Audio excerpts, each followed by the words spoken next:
Okay, this is Paul Lynch, and I'm doing day 5 of my experience working in the intensive care unit in New York City during this COVID-19 pandemic. So it's the beginning of a new week. It's Monday, and my assignment for this week is to work in the intensive care unit. Now, I've been in the intensive care unit the whole time, you might think, but I've been working with the anesthesiology department and just kind of going wherever they assign me. So one day I might be on the line team, one day on the airway team.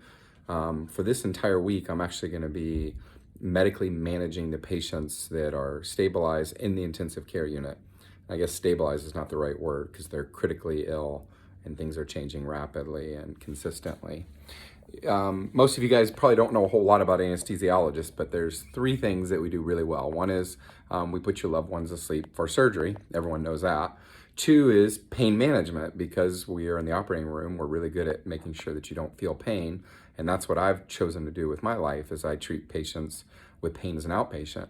But the 3rd thing that a lot of people don't know is that anesthesiologists are really good at intensive care. We're good at managing the heart and the lungs and all these things that are important when you're really sick. And so a couple of my really good mentors were ICU trained anesthesiologists, and I've stayed in contact with them, and they're probably a big part of the reason I came back.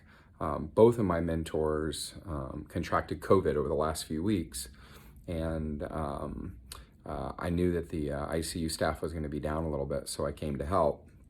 So one of my mentors, his first day back to work was this weekend, and I got to work with him today, and I was assigned to 6 patients. Now, typically the ICU, we'll have 10 or 12 beds, and maybe 1 or 2 people is intubated, maybe 3. We're generally dealing with a couple really critically ill patients, and the rest are transient. We get them better and we get them out. But today is a different day, and all of our patients are intubated. On the unit that I'm working on, everyone has COVID, and they're all very sick. So I was on a team today with an intern and me and my mentor, and we had 6 patients. Now the unit's much bigger, but we split it up into groups. And so I had 6 patients that I was taking care of all day. All 6 were intubated, all 6 had COVID, and all 6 were very close to the end of life. And so I'll tell you more about those experiences as the week goes on, but we are all hands on deck working 10 to 12 hour shifts at a time, trying to keep these patients alive, and it's incredibly stressful. The lung effect of this disease is widely publicized, but what's happening is these patients are going to multi-system organ failure. So we're not just managing the lungs, we're managing the heart and the kidneys and the lungs and kind of everything all at once.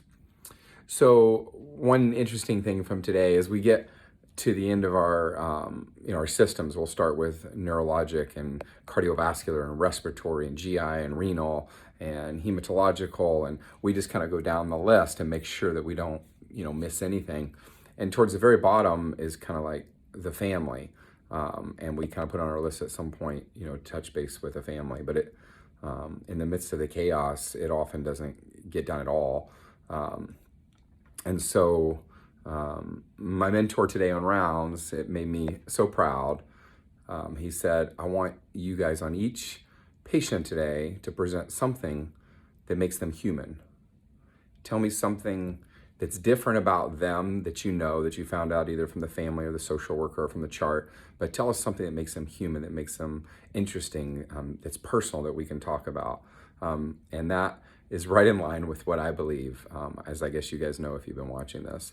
And so it was about 5 o'clock tonight. We've been working for about 10 hours, and I realized we hadn't called one family member. It was towards the end of our list, and I told the intern that was doing a lot of the gut work, let me call the family members, because this is something that's close to my heart and that I think I'm good at. And so I called each of the family members and talked to them about their loved one and what was going on, and it's a difficult balance on how to do that. And so, once again, I can't ever reveal too much because of HIPAA, but I talked to one family member that just touched my heart so much, and I asked him, tell me what makes your loved one special. I want to tell the team tomorrow. And I was Try not to cry on these videos. It's so emotional though. So I asked him, what's the one thing that makes your loved one special? And he literally talked for 30 minutes. And I didn't have the heart to stop him. I had other work to do, but I just listened. He told me that his loved one, he was in his 40s, hadn't missed work in 10 years. He was healthy. He was the hardest working person he ever saw. And he told me that he took 50% of every paycheck and he sent it back to his family in Mexico. That he had been supporting them for 20 years. That he came here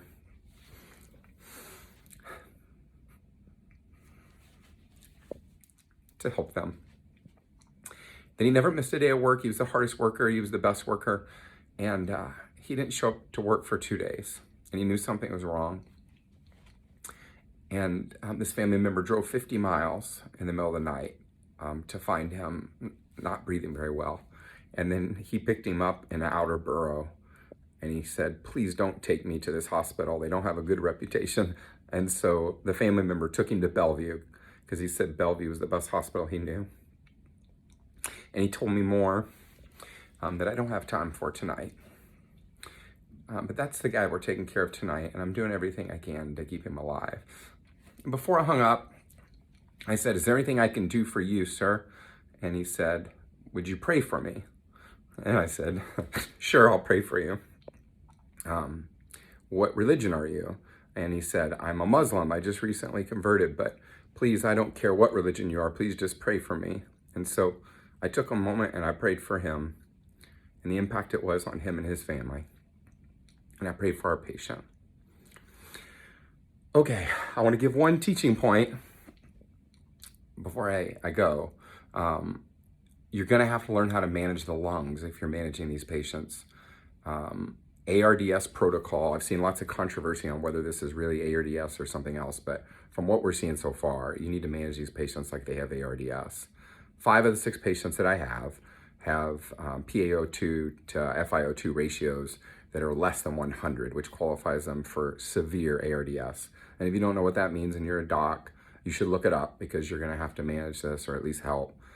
We do all sorts of things. We do lung sparing ventilation techniques, including low tidal volumes and high PEEP. We do recruitment maneuvers. We do frequent suctioning with respiratory therapy. We do prone ventilation where we flip them over. You're gonna have to get logistics on that, at least 6 people to move the patient.